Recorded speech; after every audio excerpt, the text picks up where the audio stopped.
নতুন যারা প্রবাসে আসতেছেন, তার ম্যাক্সিমাম মানুষকে ডিমোটিভেশন করতেছে কিছু পুরাতন লোকেরা।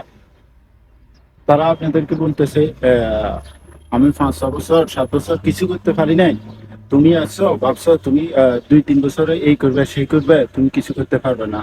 ভাই তাদের কথা বাদ দেন। সেই 7 বছরে কিন্তু করতে হবে না, এটা তার ব্যাপার, তার ব্যর্থতা।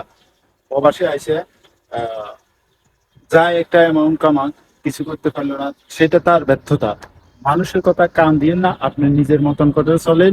নিজে যেরকম ফেলানি করে আছেন, নিজের মতো করে চলেন। যদি সঠিক বুদ্ধিমত্তা দিয়ে আপনি আপনার বুদ্ধি খাটার মতো প্রবাসী মাটিতে চলতে পারেন, তাহলে আপনার 5 বছরে আপনার ভালো একটা পজিশনে চলে যাবেন ইনশাআল্লাহ। একজন 10 বছর 15 বছর বিদেশে কিছু করতে পারে না, সেটা তার ব্যর্থতা। আপনি হাল ছাড়বেন, আপনার দিকে আপনার ফ্যামিলি টাকা আছে, আপনার বাবা মা টাকা আছে। আপনি দুই একজনের ডিমোটিভি কথা শুনে আপনি হতাশ হয়ে যাবেন না, কিন্তু সব বাদ দিবেন।